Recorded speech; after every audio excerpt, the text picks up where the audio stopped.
खुदावंद यीशु मसीह में आप सबकी सलामती हो।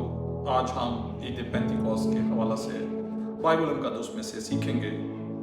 ये ईदों का जो रवाज है, ये ईदों का जो स्टार्ट हुआ दुनिया के अंदर, ये यहूदियों ने खुदावंद से सीखा और खुदावंद ने ईदों के बारे में इनको तालीम दी और ईदों के बारे में खुदा ने इनको बताया कि कैसे कैसे तुमने ईद को मनाना है, कौन कौन सी ईदें हैं। दुनिया के अंदर जितने भी लोग हैं, यहूदी जो हैं, ये ईद के तल्लुक़ से बात करते हैं कि हमारी ये ईद है, हमारी ये ईद है, यानी ये बाइबल मुक़द्दस के अंदर दर्ज है।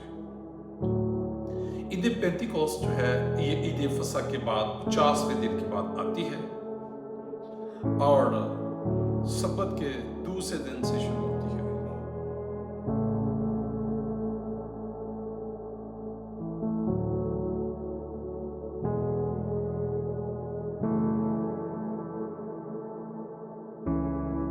पचासवें दिन ईद पेंतिकोस्त जो है, इसका आगाज होता है। आए बाइबल मुक़द्दस में से हम तिलावत करेंगे। और तुम सब्बत के दूसरे दिन से, जिस दिन हलाने की कुर्बानी के लिए पूरे लाओगे, गिनना शुरू करना जब तक 7 सब्बत पूरे ना हो जाएं, और 7वें सब्बत के दूसरे दिन तक 50 दिन गिन लेना। खुदावंद की पाक कलाम के पढ़े और सुने जाने वालों पर खुदावंद की तरफ से बरकत हो। सब कहेंगे आमीन। ये ईद पेंतिकोस्त जो है, ये 50वें दिन, ये ईद फसह से लेकर आती है। वो कटाई से पहले ईद फसह जो है, और ईद पेंतिकोस्त जो है, ये गेहूं की कटाई के बाद एक बड़ा जश्न, एक बड़ी खुशी यहूदी मनाते थे, क्योंकि खुदा की तरफ से ये इनके लिए बहुत बड़ी ब्लेसिंग थी और इस ब्लेसिंग के अंदर वो खुश होकर शुक्रगुजारी खुदा के शुरू करते थे। और बाइबल मुक़द्दस के अंदर जब ये बात ईद पेंतिकोस्त की करते हैं, तो हमारा ज़हन फौरन नए अहदनामे में रसूलों के ईमाल उसके दूसरे बाब में, तो यहाँ पर एक वाज़िया पैगाम मिलता है ईद पेंतिकोस्त वाले दिन, क्योंकि यीशु मसीह ने कब्र और मौत पर फतह पाने के बाद 40 दिन तक तो नजर आते रहे, लेकिन 40 दिन के बाद यीशु मसीह आसमान पर चले गए और शागिर्द और मुक़द्दस मरियम और चंद औरतें 120 की जमात मुत्तफिक होकर, इकट्ठे जुड़कर वो दुआ में ठहरे हुए थे। तो जब पाक रूह नाज़िल हुआ, तो वो सब रूह कुदस से भर गए और गैर ज़बानें बोलने लगे। ये ईद पेंतिकोस्त वाला दिन, पहले तो कटाई के बाद वो जश्न मना रहे थे, लेकिन अब ये जो बड़ा काम हुआ कि रूह कुदस उन पर नाज़िल हुआ।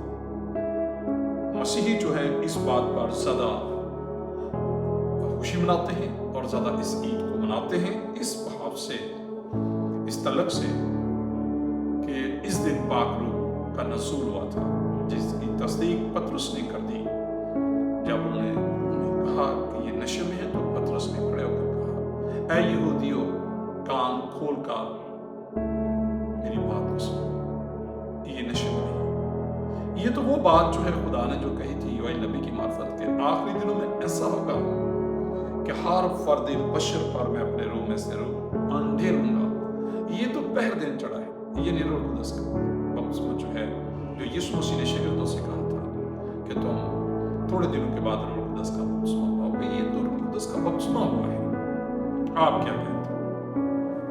तो देखते हैं, ये गैर जुबानों का और खुदा के साथ बातें करने का, यहूदियों का तो ये साल का एक नया आगाज होता था ना, फसल आ गई है घर में, तो तब होता था।